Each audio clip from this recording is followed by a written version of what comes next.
My name is Chris Klecko. I got picked on pretty much my entire life, starting at the age of 4. As a child, I didn't really know who I was. My class ranged from 10 to 20 students the entire time I was in grade school, so it was always a close bunch, and it was very hard to fit in. I first experienced bullying probably around first grade. I just remember sitting out on the gym floor crying. I do not remember what was going on, I just remember people were very mean to me and I did not like what was happening. So what constitutes bullying in this country and certainly around the world is when we're looking at it as an imbalance of power.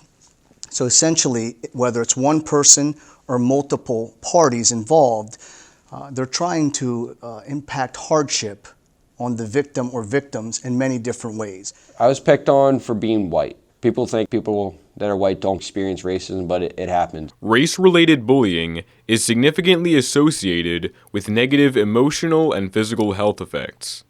There was about 5 boys throughout my entire grade school. 4 of them were black. I was not, obviously. So I was picked on the entire time. Called to me, I was called racist slang words. I actually had to hide my sexuality throughout all of grade school just because of the constant ridicule. We still have black and white issues. We still have minority and race and ethnic and gender issues.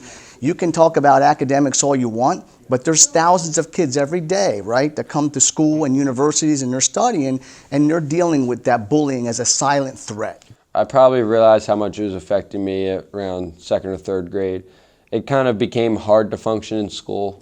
It was around the same time I just actually had to be medicated for ADHD. I struggle with depression. It'll be like 3 great weeks in a row I'm as happy as can be, where other times I feel like there's no point to life and I don't even know what I'm doing. Students who experience bullying are at increased risk for poor school adjustment, sleep difficulties, anxiety, and depression. It's chemical depression is what I've been diagnosed with. I was born this way. Something in my brain just doesn't function properly, so I always struggle with depression. We know that when trauma-induced issues in a child's life at any level, and not only just going pre-K to college, even in the workplace, are not addressed, they will be exacerbated by triggers.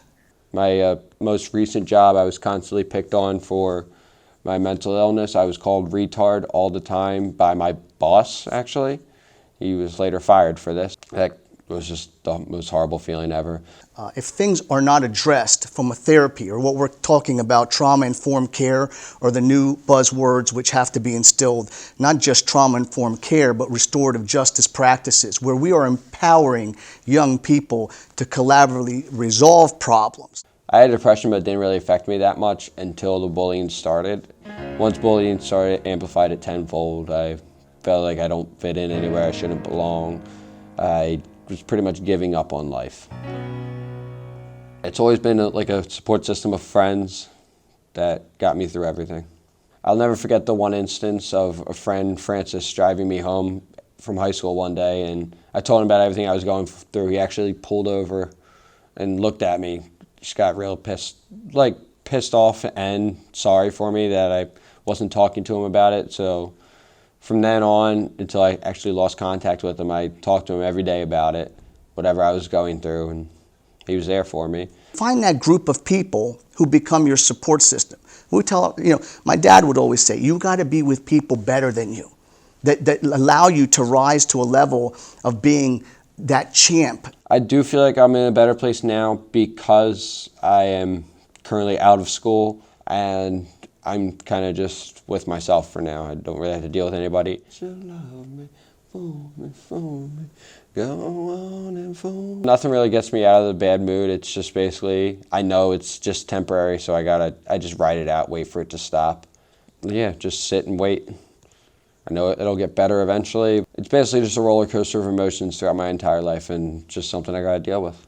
Bullying actually made me what I am today. Probably without bullying, I would probably just be lazy and just think everything's gonna come to me. But because of bullying, it actually has made me very successful. I constantly work to prove myself, to prove that I can do whatever I want. I will be a success. So it gets better, I guess.